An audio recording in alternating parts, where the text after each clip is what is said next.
ஓம் ஸ்ரீ குருப்யோ நமக. ஓம் கம் கணபதையே நமக. ஆன்மீகம் ப்ளஸ் நேயர்கள் அனைவருக்கும் ஜோதிட குருஜியின் இனிய வணக்கங்கள், வாழ்த்துக்கள். இந்த பதிவு உங்களுக்கு மிக அற்புதமான ஒரு பதிவு. ஏன் அப்படின்னா, மாத பலன் கிட்டத்தட்ட ஒரு 30-31 நாட்கள் அப்படிங்கும்போதே நமக்கு அந்த ஒரு கியூரியாசிட்டி இருக்கும். என்ன எப்படி இருக்கும் என்ன அப்படின்னு. அந்த வகையில் ஏப்ரல் மாத ராசி பலனை இப்போ பார்க்க போகிறோம். இந்த ஏப்ரல் மாத ராசி பலன் அப்படின்னு வரும்போது இந்த கிரகங்களோட சுழற்சிகள், இந்த மாதம் பார்த்திங்கன்னா பெரிய கிரகங்கள் எதுவுமே பயிற்சி கிடையாது. குரு, சனி, ராகு, கேது. மற்ற கிரகங்கள்லாம், சந்திரனையும் நம்ம விட்டுறணும். ஏன்னா சந்திரன் வந்து தினப்பலன், தினத்துக்கு அந்த சந்திரன் மாறிகிட்டே இருக்கும். நட்சத்திர சாரம் அப்படியே மாறிகிட்டு இருக்கும். 2.25 நாள் அவ்வளோதான். இந்த மாதம் பார்த்தீங்கன்னா உங்களுக்கு வந்து சுக்கிர பகவான் ரொம்ப அற்புதமாக இந்த மேஷராசியை விட்டு விலகி 19 ஏப்ரலில் அவர் வந்து ரிஷபத்துக்கு வந்து ஆட்சி அமைக்கிறார். பெரிய விஷயம். அடுத்தபடியாக புத பகவான் 10 ஏப்ரலில் மீனராசிக்கு வந்து நீச்சம் அடைஞ்சிடுறார். ஏன்னா கன்னியில் உச்சம் அப்படிங்கிறதுனால மீனத்தில் அவர் நீச்சம்.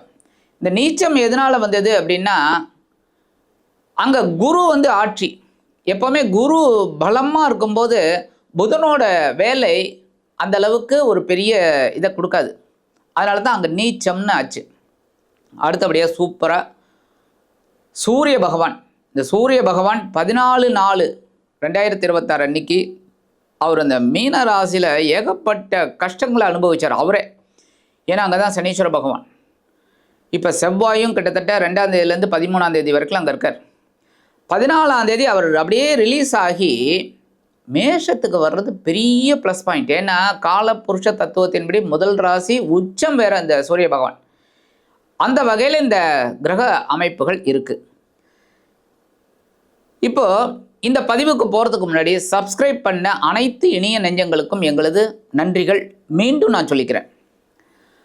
அதேமாதிரி சப்ஸ்கிரைப் பண்ணிக்கலையா, பண்ணிக்கங்க. லைக் பண்ணுங்கள், கமெண்ட் பண்ணுங்கள், ஷேர் பண்ணுங்கள். உங்களோட ஃப்ரெண்ட்ஸுக்கெலாம் நிறைய பேருக்கு நீங்கள் ஷேர் பண்ணுறது ரொம்ப விசேஷம். ஏன்னா அவங்களும் தெரிஞ்சுக்கலாம்ல. அதேமாரி நமக்கு வெளிநாட்டு நண்பர்கள் நிறைய பேர் இருக்கீங்க, அது ரொம்ப விசேஷம், ரொம்ப சந்தோஷமாக இருக்குது. இன்னும் நிறைய பேர் நீங்கள் பார்க்கணும், பார்த்துட்டு கமெண்ட்ஸில் சொல்லணும். நிறைய பேர் சப்ஸ்கிரைப் பண்ணணும். அதேமாரி ஜாதகம் பார்க்கணுன்னு வரீங்க, கரெக்ட், ரொம்ப சந்தோஷம். என்னோடய வாட்ஸ்அப் நம்பருக்கு வாங்க. இப்போ ஒவ்வொரு ராசிக்கும் என்னென்ன பலாபலன்கள் அப்படிங்கிறத பற்றி நம்ம இப்போ அருமையாக தெரிஞ்சுக்கலாம். பதிவுக்கு போகலாமா? அன்பான மிதுன ராசி நேயர்களே, இந்த அருமையான காணொலியில் நம்ம பார்க்க போகிறது ஏப்ரல் மாத ராசி பலன். இந்த ஏப்ரல் மாதம் அப்படிங்கும்போதே பார்த்திங்கன்னா 2026 ஆரம்பித்து 3 மாதம் ஓடிப்போச்சு. 4ஆவது மாதம், ஃபஸ்ட் குவார்ட்டரில் லாஸ்ட் மந்த் 3 மாதம் எப்படி ஓடிப்போச்சுன்னே தெரில. ஏதோ பிரச்சனைகள் ஏதோ ஓடிப்போச்சு, ரைட். இப்போ இந்த ஏப்ரல் மாதம் எப்படி இருக்கும்? ஏப்ரல் மாதத்தில் கிரக நிலைகள் அப்படின்னு பார்த்திங்கன்னா எல்லாம் அதே இடத்துல தான் இருக்காங்க. என்ன முக்கியமான கிரகங்கள்லாம் அப்படியே தான் இருக்காங்க. குரு வந்து உங்கள் ஜென்ம ராசியில் இருக்கார். அவர் வக்கர நிவர்த்தியில் ஆகி நல்லபடியாக சூப்பராக இருக்கார். பார்வை பலம் உங்களுக்கு பக்காவாக இருக்குது. ஸ்தான பலம் இல்லைனாலும் பார்வை. அதேமாரி உங்களுக்கு ராகு பார்த்திங்க அப்படின்னா பாக்கியஸ்தானத்தில் இருக்கார். அந்த ராகு வந்து உங்களுக்கு பாக்கியஸ்தானத்துலேயும், கேது வந்து சகாயஸ்தானத்துலையும் இருக்கார். சூப்பர். சனி பகவான் உங்களுக்கு ஜீவனஸ்தானத்தில் இருக்கார், கர்மஸ்தானம். சரியா, ரைட். இப்போ இந்த 4 கிரகங்களும் அப்படியே தான் இருக்குது. இப்போ சுக்கிரன் பார்த்திங்கன்னா உங்களுக்கு இது வரைக்கும் லாபஸ்தானத்தில் இருக்கார். சரியா, ரொம்ப அற்புதம். 19ஆவதுலேருந்து அவர் என்ன பண்ணுறாருன்னா, அவர் விரயஸ்தானத்துக்கு வந்துடுவார். விரயஸ்தானத்துக்கு வந்து ஆட்சி அமைக்கிறார். ஏன்னா இவர் வந்து உங்களுக்கு பஞ்சமாதிபதி, விரையாதிபதி. விரையாதிபதி விரயராசியிலே ஆட்சி அமைக்கிறார்.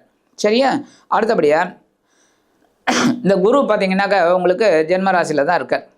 கரெக்டாக. அடுத்தபடியாக ராகு புதன். புதன் உங்களுக்கு ராசிநாதன், சுகாதிபதி.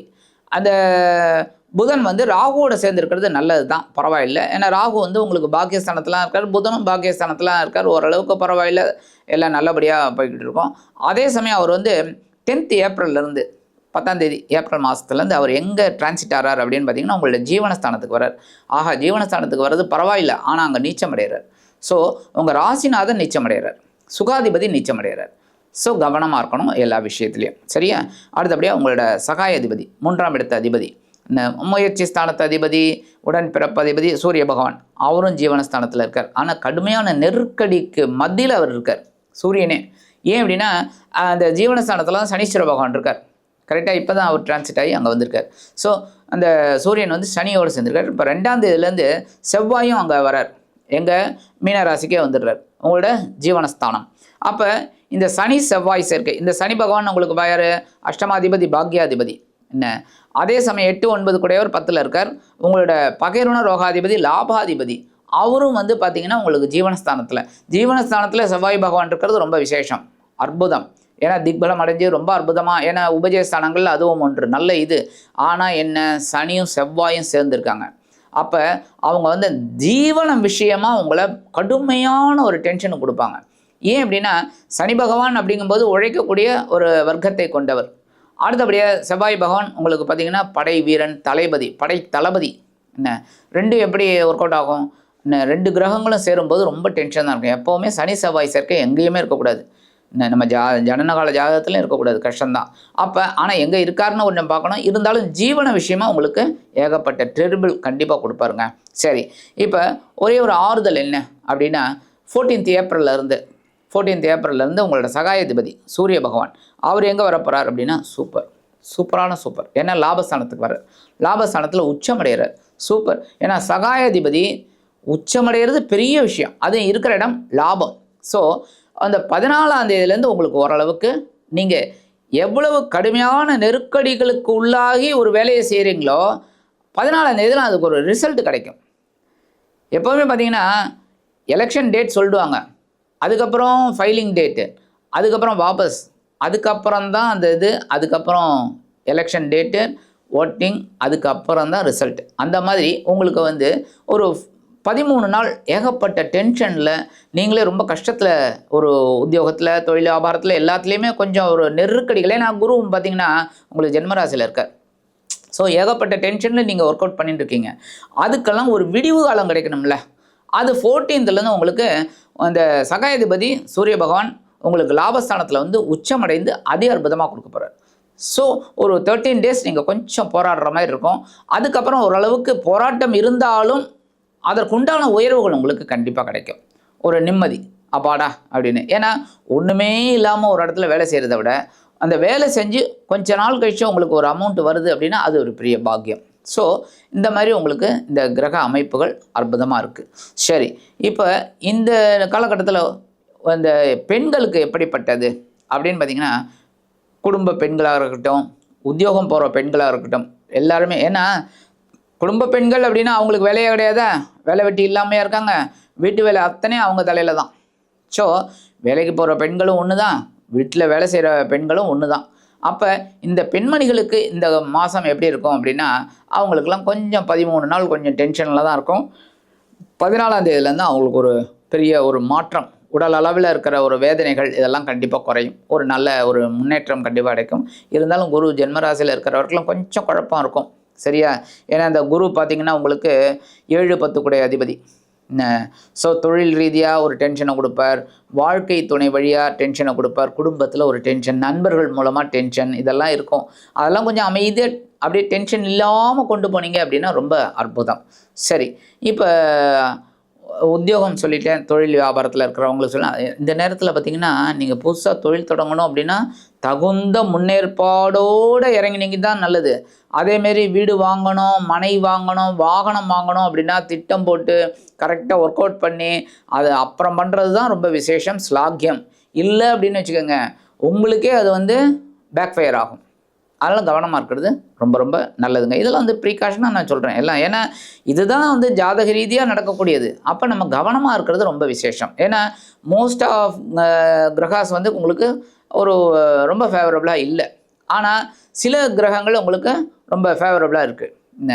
அப்போ நம்ம அதுக்கேற்ற மாதிரி இருக்கணும். ஏன்னா உங்களுக்கு பார்த்திங்கன்னா சுக்கிர பகவான் லாபஸ்தானத்தில் இருக்கார். So super. ஆனால் அவரே பார்த்திங்கன்னா 19 நாள் தான் இருக்கார். 19ஆம் தேதியிலேருந்து அவர் எங்கே வர்றாரு, உங்களுக்கு ஒரே ராசியில் வந்துடுறார். என்ன, ஸோ 19 days உங்களுக்கு சுக்கிரன் ஆதரவாக இருக்கார். அடுத்தபடியாக சூரியன் வந்து 13 நாள் கொஞ்சம் டென்ஷனில் இருக்கார். 14ஆம் தேதியிலேருந்து ஒரு 16, 17 நாட்கள் உங்களுக்கு ரொம்ப ஃபேவரபுளாக இருக்கார். ஸோ இதுதான் உங்களுக்கு இந்த மாதம் ஒரு இது.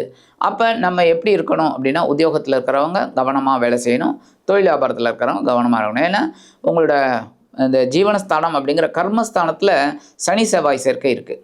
அப்போ சனி செவ்வாய் சேர்க்கை அப்படிங்கும்போது கொஞ்சம் டென்ஷன் கொண்டு கொடுக்கும், அப்படிங்கிறதுல கவனமாக இருக்கணும். ஏன்னா தந்தையாரோட உடல் ஆரோக்கியம் இதிலெல்லாம், ஏன்னா கர்மஸ்தானம் அப்படிங்கிறதுனால ஏதாவது ஒரு இது நடக்கலாம்ங்கிறதுனால கவனமாக இருக்கிறது ரொம்ப ரொம்ப நல்லதுங்க. அதேமாரி பிதுரார்ஜ சொத்துக்கள் உங்களுக்கு கைக்கு வரத்துக்கெல்லாம் கொஞ்சம் காலதாமதம் ஆகும். ஒரு வாய்தா இந்த மாதிரிலாம் போயிட்டுருக்கிறதுக்கு. அதேமாரி வம்பு வழக்குகள் இதெல்லாம் மோஸ்ட் ஆஃப் திங் நீங்கள் வந்து வம்பு வழக்கில் மாட்டிக்காமல் இருங்க. சரியா? பேசுகிற வார்த்தைகள் தான். அதனால் வம்பு வழக்கில் மாட்டிக்காமல் இருங்க. ரொம்ப அற்புதம். சரி, பரிகாரம் அப்படின்னு பார்த்தீங்கன்னா கண்டிப்பாக முருகப்பெருமான் வழிபாடு பண்ணணும். ஏன்னா செவ்வாய் சனியை சேர்க்குறாங்களான்னு சனி பகவான் வழிபாடும் பண்ணணும், முருகப்பெருமான் வழிபாடும் கண்டிப்பாக பண்ணணும். பண்ணால் தான் இந்த சனி செவ்வாய் சேர்க்கை உங்களுக்கு ஒரு ஜீவன விஷயமா இருக்கிற கடுமையான நெருக்கடிகளை குறைக்கும். உங்களுக்கு ஒரு நல்ல ஒரு நிகழ்ச்சிகள்லாம் நடக்கும். சரியா? அதுமாதிரி பெருமாள் கோயிலுக்கு போயிட்டு வாங்க. எப்போவுமே புதன்கிழமை பெருமாள் கோயிலுக்கு போயிட்டு பெருமாளையும் தாயாரையும் சேவிச்சிட்டு வாங்க துளசி மாலை கொண்டு. அது ரொம்ப விசேஷம். ஏன்னா துளசி நம்ம போட போட போட பெருமாளோட அனுகிரகம் நமக்கு நிறையா கிடைக்கும். இந்த பரிகாரங்களும் பிரார்த்தனைகளும் தான் ஒரு முன்னேற்றத்தை நம்ம கொடுக்கும். ஏன்னா கர்மா வேலை செஞ்சுட்டே தான் இருக்கும். எதுவுமே நம்ம மாற்ற முடியாது. பட் அதோட கடுமையை நம்ம குறைக்கலாம். ஸோ இந்த பரிகாரங்களை நீங்கள் பண்ணிங்கனாலே அதி அற்புதமான ஒரு முன்னேற்றகரமான மாதமாக இந்த ஏப்ரல் மாதம் உங்களுக்கு அமையும் என்று கூறி விடைபெறுகிறேன். நன்றி, வணக்கம். மீண்டும் ஒரு அருமையான காணொளியில் உங்களை அற்புதமாக சந்திக்கிறேன். வாழ்த்துக்கள். வாழ்க வளமுடன்.